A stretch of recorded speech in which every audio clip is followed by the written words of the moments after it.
రాష్ట్ర ముఖ్యమంత్రి రేవంత్ రెడ్డితో సిడబ్ల్యూసి ప్రత్యేక ఆహ్వానితులు మాజీ శాసనసభ్యులు చల్లా వంశీచంద్ రెడ్డి నేడు రాష్ట్ర సచివాలయంలో భేటీ అయ్యారు.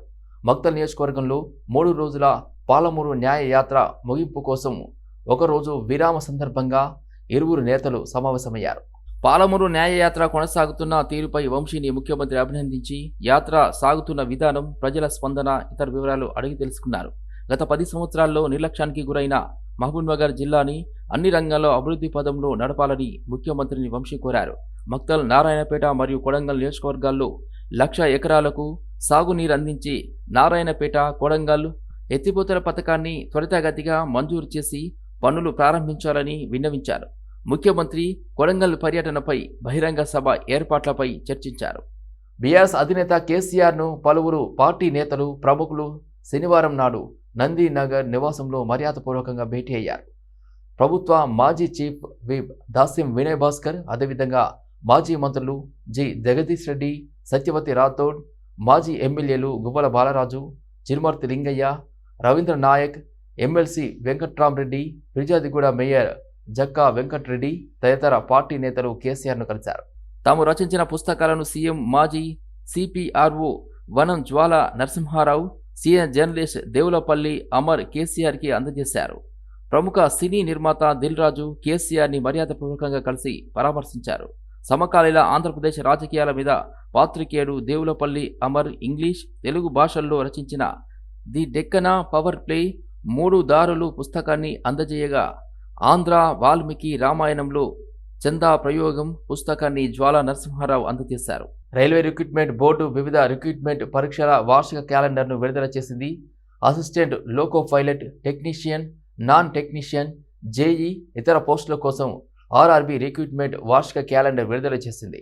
ఆర్ఆర్బీ విడుదల చేసిన వార్షిక క్యాలెండర్ ప్రకారం అసిస్టెంట్ లోకో పైలట్ రిక్రూట్మెంట్ కోసం జనవరి నుండి మార్చి 2024 మధ్య నోటిఫికేషన్ జారీ చేయనున్నారు. టెక్నీషియన్ల రిక్రూట్మెంట్ నోటిఫికేషన్ ఏప్రిల్ నుంచి జూన్ వరకు నిర్వహించనున్నారు. ముఖ్యమంత్రి రేవంత్ రెడ్డి పద్మ విభూషణ్ అవార్డు గ్రహీత ప్రముఖ సినీ నటుడు చిరంజీవిని కలిసి శుభాకాంక్షలు తెలిపారు.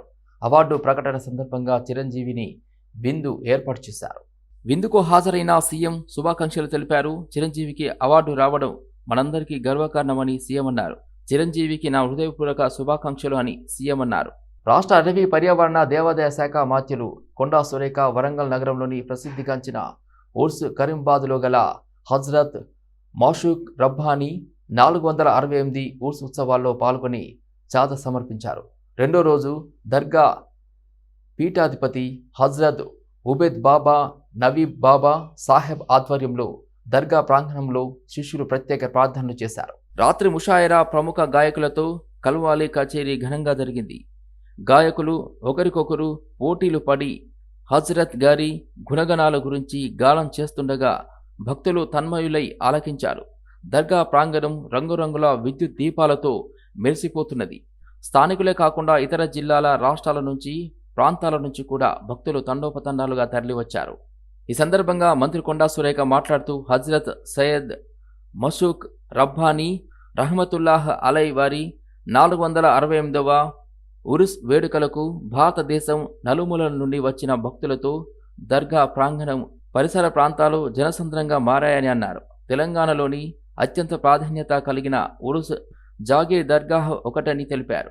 నేటికి సుమారు 500 సంవత్సరాల క్రితం ఈ ప్రాంతానికి వచ్చిన హజ్రత్ సయ్యద్ మషూక్ రబ్బీని రహమతుల్లాహ్ అలై ఇక్కడి ప్రజల మనసుల్లో ఒక ఆత్మీయ స్థానాన్ని ఏర్పరచుకున్నారని అన్నారు. ప్రజల అవసరాలకు సరిపడేలా అధునాతన సౌకర్యాలతో 13 ఎకరాల్లో హైదరాబాద్ కలెక్టరేట్ భవనాన్ని నిర్మిస్తామని రోడ్డు భవనాల శాఖ మంత్రి కోమటిరెడ్డి వెంకటరెడ్డి అన్నారు. సచివాలయంలోని తన ఛాంబర్లో హైదరాబాద్ కలెక్టరేట్ నిర్మాణంపై ఉన్నతాధికారులతో మంత్రి సమీక్షా సమావేశం నిర్వహించారు. నిర్మాణానికి అనువుగా ఉన్న స్థలాల గురించి అధికారులను అడిగి తెలుసుకున్నారు. సమావేశంలో పాల్గొన్న హైదరాబాద్ జిల్లా కలెక్టర్ అనుదీప్ దుర్శెట్టి నూతన కలెక్టరేట్ భవనానికి అనువైన స్థలాలకు సంబంధించిన వివరాలను ప్రజెంటేషన్ రూపంలో మంత్రి కోమటిరెడ్డి వెంకటరెడ్డికి వివరించారు. వీటితో పాటు ప్రస్తుత కలెక్టరేట్లో కేవలం 7 విభాగాలు మాత్రమే ఉన్నాయని, మిగతా 39 విభాగాలు వివిధ ప్రాంతాల్లోని అద్దె భవనాల్లో కొనసాగుతున్నాయని, దానివల్ల ప్రభుత్వ ఆదాయం గండిపడడంతో పాటు ప్రజలు తమ అవసరాల కోసం వివిధ కార్యాలయాల చుట్టూ తిరగడం చాలా ఇబ్బందికరంగా ఉందని మంత్రికి వివరించారు. అంతేకాదు నాంపల్లిలో పాత హైదరాబాద్ కలెక్టరేట్ భవనం శిథిలావస్థకు చేరుకోవడంతో కొంతకాలం క్రితం లక్డీకపూర్లోని రంగారెడ్డి పాత కలెక్టరేట్కు తరలించారని, ఇక్కడ కూడా మెయిన్ రోడ్లో కలెక్టరేట్ ఉండడం, పార్కింగ్ సౌకర్యాలు లేక సమీప రహదారుల్లో ఆఫీసు ముగిసే సమయంలో తీవ్ర ట్రాఫిక్ అంతరాయం కలుగుతుందని కలెక్టర్ మంత్రి దృష్టికి తీసుకువచ్చారు. బలపేట్ నియోజకవర్గంలోని సైదాబాద్ డివిజన్లో స్థానిక కార్పొరేటర్ కొత్తకాపు అరుణ రవీందర్ రెడ్డి పర్యటించారు. సైదాబాద్ డివిజన్లోని ఎల్ఐసి కాలనీ, మాధవ్ నగర్ కాలనీలో పలు సమస్యలపై స్థానిక కాలనీ సంక్షేమ సంఘం మరియు మహిళలను పలు సమస్యలపై అడిగి తెలుసుకున్నారు. ముఖ్యంగా డ్రైనేజ్, రోడ్డు వ్యవస్థలపైన మరియు తాగునీటి సమస్యలపై దృష్టి సాధించామని, రాబోయే కాలంలో ఖచ్చితంగా పూర్తి శాశ్వత పరిష్కారానికి ప్రయత్నం చేస్తాను అని కార్పొరేటర్ తెలిపారు. మాధవ్ నగర్ కాలనీ పార్కుకు మా కార్పొరేటర్ గారు వచ్చినందుకు చాలా చాలా థ్యాంక్స్. ఎందుకంటే ఇలా అర్చనలకు వచ్చినందుకు ఉపయోగం మాకు జరిగేది ఏంటంటే, ఎవరి ఇబ్బందులు కష్ట సుఖాలు వాళ్ళకి చెప్పొచ్చు. వారు కూడా దానికి చూసి దాన్ని బట్టి మాకు ఏదైనా చేయడానికి అవకాశం ఉంటుంది అనుకుని మేము అనుకున్నాం. అలాగే జరుగుతుంది. మాకు చాలాసార్లు వచ్చారు, మా బాధలు చెప్తున్నాం, కొన్ని అవుతున్నాయి, ఇంకా జరుగుతాయి ముందు కూడా అని అన్నారు. చాలా సంతోషం వారు వచ్చినందుకు. అలాగే మా దగ్గర మిగిలినటువంటి మెంబర్స్ కూడా వాళ్ళకి ఉన్నటువంటి ఇబ్బందులు కూడా ఎక్స్ప్లెయిన్ చేశారు. కొన్ని ప్రాక్టికల్గా న్యాచురల్గా కూడా ఉన్న ఇబ్బందులు కూడా ఉన్నాయి. ఎందుకంటే లెవెల్స్ ఆఫ్ ది రోడ్స్ని బట్టి, సైట్ని బట్టి ఇవి కూడా కొన్ని ఉన్నాయి. మరి ప్లాంటేషన్, ఎవెన్యూ ప్లాంటేషన్ పెట్టారో ప్లాంటేషన్ పెట్టేటప్పుడే చూసుకుని ఏ ప్లాంట్ పెట్టాలి, ఏ ప్లాంట్ వద్దని మీకు ఉండాలి. ఏదో ప్లాంట్ పెట్టేస్తున్నారు, అది ఏమన్నా బ్రాంచెస్ వచ్చేసి లైటింగ్ కూడా కవర్ అయిపోతూ స్ట్రీట్ లైట్ కూడా డిస్టర్బెన్స్ వస్తూ ఉంది. చాలా సంతోషం. ఈరోజు కార్పొరేటర్ గారు వచ్చి పాదయాత్ర చేశారు. లాస్ట్ వీక్లో ఎమ్మెల్యే గారు కూడా చేశారు. మా కాలనీకి కావాల్సిన ఫండ్స్ గురించి, మాకు కావాల్సిన ప్రాబ్లమ్స్ గురించి ఆయనతో కూడా చెప్పాము. ఆయన కూడా సానుకూలంగా స్పందించారు. అదేవిధంగా ఎమ్మెల్యే గారి తర్వాత కార్పొరేటర్ గారు వచ్చి పనులు ఎంతవరకు అవుతున్నాయి ఏంటి అనేది మమ్మల్ని అడిగి తెలుసుకున్నారు. చాలా సంతోషము. మాకు కొన్ని పనులు పెండింగ్ ఉన్నాయి. ఆ విషయం ఆమె దృష్టికి తీసుకుపోతే సానుకూలంగా స్పందించి మేము ఖచ్చితంగా ఎమ్మెల్యే సాబ్తో మాట్లాడి ఇద్దరం కోఆర్డినేట్ చేసుకొని వర్క్ చేస్తాము అని చెప్పి మాకు అష్యూరెన్స్ ఇచ్చారు. రాష్ట్ర ప్రభుత్వ సలహాదారుడిగా మహమ్మద్ అలీ షబీర్ పదవి బాధ్యతలను స్వీకరించారు. బిఆర్ అంబేద్కర్ సచివాలయంలో తన కార్యాలయంలో ప్రార్థనల అనంతరం పదవి బాధ్యతలను స్వీకరించారు. అభినందించిన వారిలో రాష్ట్ర రెవెన్యూ, సమాచార, పౌర సంబంధాల శాఖ మంత్రి పొంగులేటి శ్రీనివాసరెడ్డి, ఆబ్కారీ, పర్యాటక, సాంస్కృతిక శాఖ మంత్రి Jupally Krishna Rao, BCC commission chairman Krishna Manohar Rao, న్యూఢిల్లీలో ప్రభుత్వ సలహాదారు మల్లు రవి, జీఏడీ కార్యదర్శి రఘునందన్ రావు, మైనార్టీ సంక్షేమ శాఖ కార్యదర్శి ఉమర్ జలీల్, గురుకుల విద్యా సంస్థల కార్యదర్శి నవీన్ నికోలస్, పలువురు ప్రజాప్రతినిధులు ఉన్నారు. ఆర్టీసీ బస్సులలో మహిళలకు ఉచిత ప్రయాణం కారణంగా ఆటో డ్రైవర్లు తీవ్రంగా నష్టపోతున్నారని షేక్ హ్యాండ్ Telangana auto drivers JAC convener Amanullah Khan అన్నారు. ఈ పథకం కారణంగా తమ జీవనోపాధి దెబ్బతిందని, కొందరు ఆత్మహత్యలు చేసుకుంటున్నారని ఆవేదన వ్యక్తం చేశారు. ఉచిత బస్సు ప్రయాణానికి నిరసనగా ఈ నెల 15న హైదరాబాద్ నగర వ్యాప్తంగా ఒక్కరోజు ఆటో బంద్కు ఆయన పిలుపునిచ్చారు. హైదరాబాద్ హైదర్గూడలోని ఎన్ఎస్ఎస్లో నిర్వహించిన సమావేశంలో ఆయన మాట్లాడుతూ, ఇప్పటికీ 15 మంది ఆటో డ్రైవర్లు ఆత్మహత్యలు చేసుకున్నారని, ఇటీవల ప్రజాభవన్ ముందు ఓ ఆటో డ్రైవర్ తన ఆటోకు నిప్పు పెట్టుకున్న విషయాన్ని గుర్తు చేశారు. రాష్ట్ర ప్రభుత్వానికి మహిళలపై నిజంగా ప్రేమ ఉంటే బస్సులలో ఉచితంగా ప్రయాణం కంటే సంపూర్ణ మద్యపాన నిషేధాన్ని అమలు చేయాలని అన్నారు. మద్యం కారణంగా మహిళలపై అఘాయిత్యాలు పెరిగిపోతున్నాయని తెలిపారు. తమను రోడ్డున పడేస్తున్న ఉచిత బస్సు ప్రయాణాన్ని రద్దు చేసి రాష్ట్రంలో మద్యపాన నిషేధాన్ని అమలు చేయాలని అమనుల్లా ఖాన్ డిమాండ్ చేశారు. ఈ బంద్లో ఆటో డ్రైవర్లు పెద్ద ఎత్తున పాల్గొని విజయవంతం చేయాలని విజ్ఞప్తి చేశారు. తెలంగాణలో ఉచిత బస్సు ప్రయాణం ప్రభుత్వం కల్పించింది. అయితే మేమేం డిమాండ్ చేస్తున్నామంటే, దానివల్ల ఎన్నో సమస్యలు వస్తున్నాయి. ఆటో వాళ్ళ బిజినెస్ దెబ్బతింది కాబట్టి వాళ్ళు ఆత్మహత్యలు చేసుకుంటున్నారు, ఆటోను తగలు పెట్టుకుంటున్నారు. కాబట్టి ప్రభుత్వాన్ని మేము డిమాండ్ ఏం చేస్తున్నామంటే, దీనికి బదులు మద్యపాన నిషేధం అమలు చేయండి అని డిమాండ్ చేస్తున్నాం.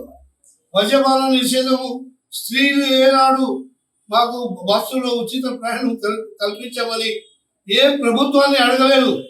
వాళ్ళకు అసలైనటువంటి డిమాండ్ అనేది మద్యపాన నిషేధం పెట్టమని స్త్రీలు అడిగారు. 1994లో ఎన్టీ రామారావు చెప్తారు. ఎన్టీ రామారావు ఏమన్నాడు, మీరు మాకు ఓటేస్తే మద్యపాన నిషేధం అమలు చేస్తున్నాడు, అమలు చేసిండు. తర్వాత మరింత మెజారిటీతో గెలిచిండు. కాబట్టి ఈరోజు మేమేమంటున్నామంటే ఈ ప్రభుత్వానికి మీరు వెంటనే ఇది అమలు మీరు చేయకండి.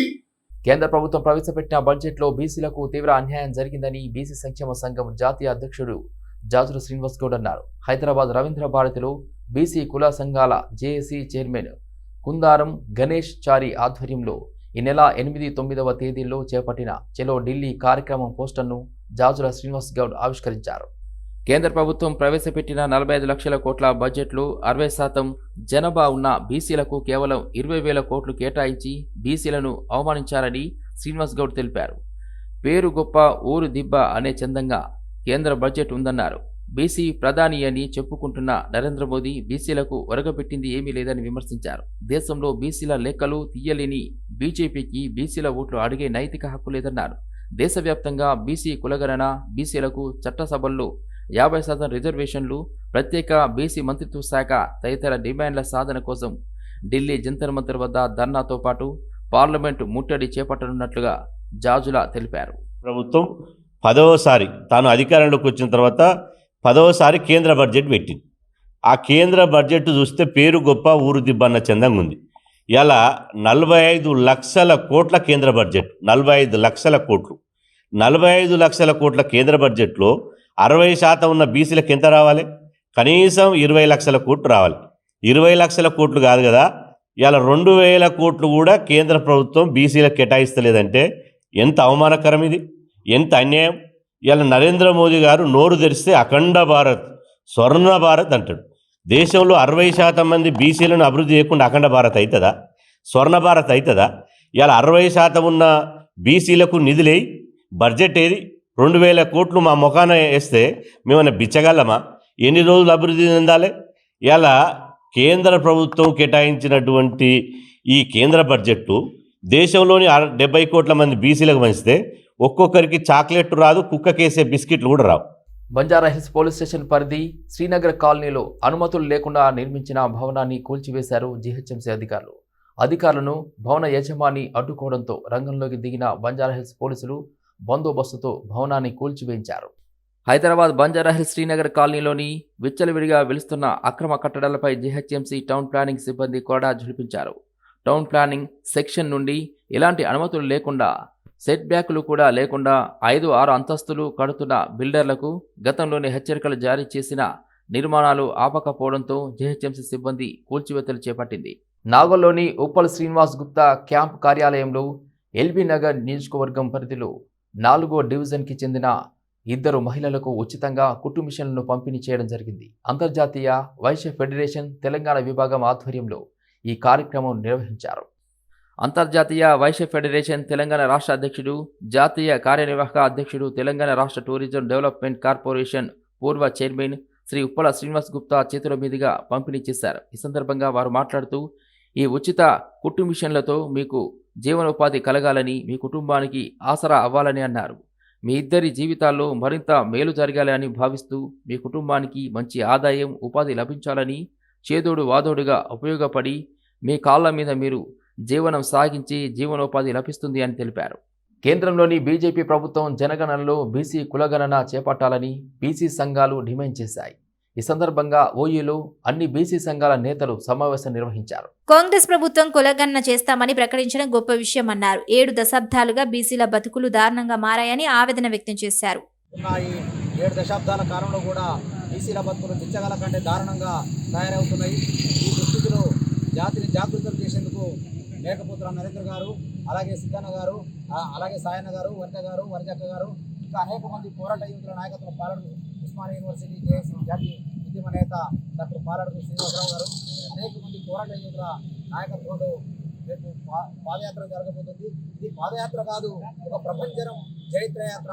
ఆనాడు దొరల గడిల మీద తిరుగుబాటు జ్వాలలాగా నక్సల్పరి జైత్రయాత్ర ఏ రకంగానైతే జరిగిందో, ఈరోజు కూడా బీసీల బ్రతుకుల విముక్తి కోసము డాక్టర్ మేకపోతుల నరేంద్ర గారి నాయకత్వంలో, సాయన్న నాయకత్వంలో, సిద్ధన నాయకత్వంలో ఒక జైత్రయాత్ర జరగబోతుంది.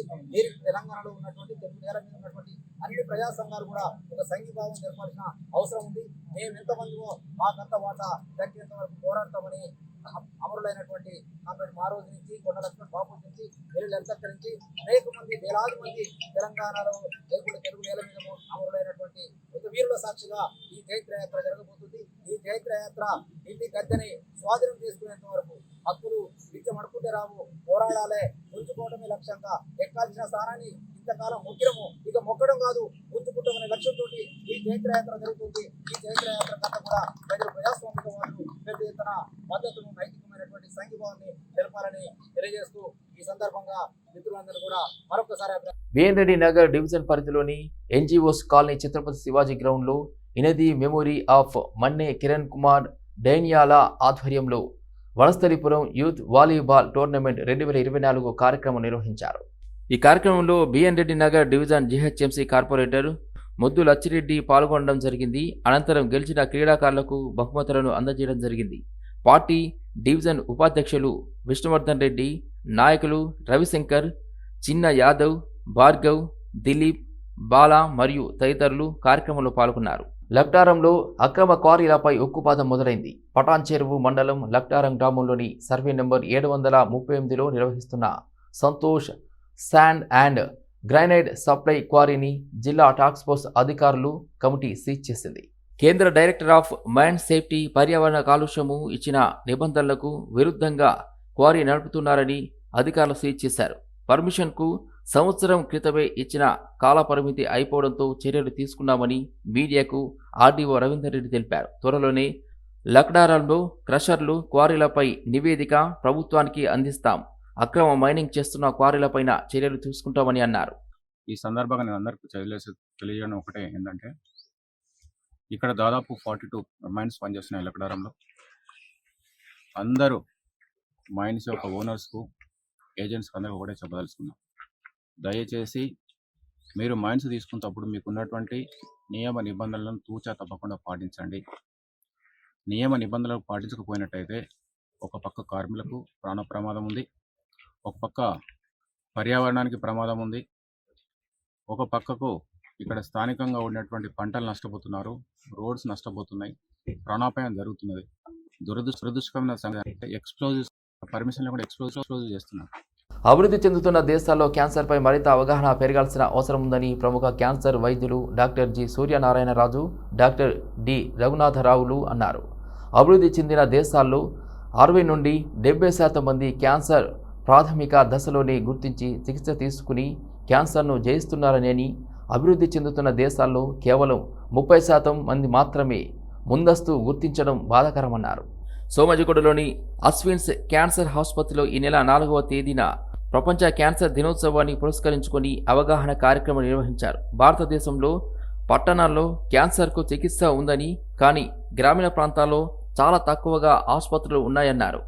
ఏదైనా చిన్న అనుమానం కలిగినా వెంటనే క్యాన్సర్ స్క్రీనింగ్ టెస్ట్ చేయించుకోవాలన్నారు. 6 రకాల క్యాన్సర్లు రాకుండా ప్రస్తుతం వ్యాక్సిన్ వచ్చిందని, అది అందరూ వేయించుకోవాలని, దీనివల్ల మరింత అవగాహన అవసరమన్నారు. ప్రపంచ క్యాన్సర్ దినోత్సవాన్ని పురస్కరించుకొని ఈ నెల 4వ తేదీ నుంచి 10వ తేదీ వరకు అశ్విన్స్ క్యాన్సర్ ఆసుపత్రిలో జనరల్ టెస్టులపై 30%, స్పెషల్ టెస్టులపై 25% రాయితీ ఇస్తున్నట్లుగా ప్రకటించారు. ఫిబ్రవరి 4వ తారీఖున వరల్డ్ WHO గైడ్లైన్స్ ప్రకారం క్లోజ్ ద కేర్ గ్యాప్ అనే నినాదంతో క్యాన్సర్ పేషెంట్స్ వాళ్ళకి ఇచ్చే ట్రీట్మెంట్లు, టెస్టులు చేయటం, ప్రివెంటివ్ ఆస్పెక్ట్స్ అన్నింటిలో కూడా హైయెస్ట్ ఆర్డర్ ఆఫ్ కేర్ ఇవ్వాలనే దృష్టితో ఏ విధమైన డిఫరెన్సెస్ లేకుండా, అంటే ఫైనాన్షియల్గా కానీ ఉండే ప్లేస్ని బట్టి ఎథనిక్ రేషియల్ డిఫరెన్సెస్ లేకుండా అందరికీ కూడా అత్యుత్తమమైన ట్రీట్మెంటు, అలాగే పోస్ట్ ట్రీట్మెంట్ కేరు ఇవ్వాలనే ఉద్దేశంతో ఈ ఫిబ్రవరి 4వ తారీఖున అవగాహన దినంగా మనం జరుపుకుంటున్నాం. ప్రపంచవ్యాప్తంగా అన్ని దేశాల్లో కూడా ఇదే దినాన్ని వరల్డ్ క్యాన్సర్ డేగా జరుపుకొని అవగాహన కల్పించడానికి ఉద్దేశంగా చేస్తున్నాం. బిఎన్ రెడ్డి నగర్ డివిజన్ పరిధిలోని సాహెబ్ నగర్ గ్రామవాసులు BN Reddy Nagar division GHMC corporator Muddu లచ్చిరెడ్డిని మర్యాదపూర్వకంగా కలిశారు. గ్రామంలో నిర్మిస్తున్న క్రాంతి యోజన సంఘం కమ్యూనిటీ హాల్ బ్యాలెన్స్ పనులను ప్రహారీ గోడ నిర్మించాలని కోరడం జరిగింది. స్పందించిన ముద్దు లచ్చిరెడ్డి త్వరలోనే పనులు పూర్తి అయ్యే విధంగా ప్రహారీ గోడ నిర్మాణానికి అవసరమైన నిధులు మంజూరు చేసే విధంగా కృషి చేస్తానని తెలియజేయడం జరిగింది. ఈ కార్యక్రమంలో నాయకులు కొంగర మహేష్, పారంద నరసింహ, పారంద లక్ష్మయ్య, బాబు, రాజు, అదేవిధంగా శంకర్, మహాదేవ్, అరవింద్, భాస్కర్, మల్లేష్, సాయి, అశోక్, గిరి, గిరీష్, గణేష్, ప్రకాష్, రామ్ లక్ష్మణ్, చింటూ, అంకిత్, కిషన్, నరసింహ మరియు తదితరులు పాల్గొన్నారు. ఎంఎస్ఎం ఈడీ చట్టం 2006ను అన్ని రాష్ట్రాల్లో అమలు చేయాలని భారతీయ దళిత పరిశ్రమల సమైక్య జాతీయ కౌన్సిల్ చైర్మన్ ఎర్ర తోట రాజశేఖర్ ప్రభుత్వాన్ని కోరారు. Micro, small, medium enterprise development చట్టం 2006 సంవత్సరంలో అప్పటి కేంద్రంలోని యూపీఏ ప్రభుత్వం దళిత ఆదివాసీ పారిశ్రామికులకు ప్రోత్సాహాన్ని అందించేందుకు ఏర్పాటు చేసిందన్నారు. రాయితీల సడలింపును కల్పిస్తూ ప్రత్యేక చట్టాన్ని తీసుకొచ్చిన క్షేత్రస్థాయిలో చట్టం అమలు కాకుండా నీరుగారిపోయిందని తోట రాజశేఖర్ ఆవేదన వ్యక్తం చేశారు. తెలంగాణలో గత 10 ఏళ్లు బీఆర్ఎస్ ప్రభుత్వం దళిత పారిశ్రామికవేత్తలకు రావాల్సిన రాయితీలు ఇవ్వకుండా ఇతర డిపార్ట్మెంట్లకు మళ్లించారని దోమలగూడలోని భారతీయ దళిత పరిశ్రమ సమైక్య జాతీయ కార్యాలయంలో తెలిపారు. చేయడము ఈ స్కిల్ డెవలప్మెంట్ను ఇంపార్ట్ చేయడం ద్వారా ఈ అన్ఎంప్లాయ్డ్ యూత్కు ఈ ప్రైవేట్ రంగంలో కావచ్చు, పబ్లిక్ రంగంలో కావచ్చు, వాళ్ళకు ఉపాధి అవకాశాలు కల్పించాలన్న దృక్పథంతో గౌరవ ముఖ్యమంత్రి వర్యులు స్కిల్ డెవలప్మెంట్ యూనివర్సిటీని ఏర్పాటు చేయాలనుకోవడము, అదేవిధంగా భూదాన్ భోజనం పరిధిలో ఆ యూనివర్సిటీకి సంబంధించినటువంటి బిల్డింగ్ కూడా అలొకేట్ చేయడము జరిగింది. ఇది చాలా హర్షించదగినటువంటి పరిణామం. ఎందుకంటే ఇలాంటి ఆలోచన గత ప్రభుత్వం ఎప్పుడు చేయలేదు. గౌరవ ముఖ్యమంత్రి వర్యులు ఏం చెప్తామనంటే ఈ సంవత్సరం చివరికి 2 లక్షల ఉద్యోగాలు మేము భర్తీ చేస్తామని చెప్తా ఉన్నారు. 2 లక్షల ఉద్యోగాలు భర్తీ చేసిన తర్వాత కూడా ఈ అన్ఎంప్లాయ్మెంట్ అన్నది పూర్తిగా సమస్య పోదు. ఎందుకంటే ప్రతి సంవత్సరం యూనిట్గా తీసుకుంటే కొత్తగా చదువుకొని బయటకు వస్తున్నటువంటి పిల్లలకు డెవలప్మెంట్ రంగంలో ఉద్యోగ అవకాశాలు చాలా తక్కువగా ఉన్నాయి. కాబట్టి శ్మశాన వాటికలను ప్రైవేటు ఏజెన్సీలకు అప్పగించడం తక్షణమే నిలిపివేయాలని రాష్ట్ర ప్రభుత్వానికి గ్రేటర్ హైదరాబాద్ ఉమ్మడి రంగారెడ్డి జిల్లా మాల బ్యాగరీ వృత్తిదారుల సంఘం విజ్ఞప్తి చేసింది. కేసీఆర్ ప్రభుత్వం శ్మశానాలను సైతం ప్రైవేట్ వ్యక్తులకు అప్పగించడంతో అదే వృత్తిపై జీవనం సాగించే తమ పరిస్థితి దయనీయంగా మారిందని సంఘం అధ్యక్షులు శ్రీధర్ రావు, వర్కింగ్ ప్రెసిడెంట్ మహేశ్వర్, పద్మారావులో ఆవేదన వ్యక్తం చేశారు. శ్మశాన వాటికలను సైతం వదలకుండా కబ్జాలకు పాల్పడ్డారని అన్నారు. ఓవైపు తమ కులవృత్తిని దూరం చేయడమే కాక శ్మశాన వాటికల కబ్జాలపై ప్రశ్నించినందుకు గత ప్రభుత్వం తమను వేధించిందని తెలిపారు. ప్రజాపాలన అందించేందుకు ప్రభుత్వాన్ని ఏర్పాటు చేసిన ముఖ్యమంత్రి రేవంత్ రెడ్డి తమ గోడును ఆలకించి ఇప్పటికే ప్రైవేట్ను అప్పగించిన వాటిని రద్దు చేయడంతో పాటు భవిష్యత్తులో శ్మశానాలు ప్రైవేట్ ఫామ్ కాకుండా అడ్డుకోవాలని కోరారు. దీంతో పాటు మాల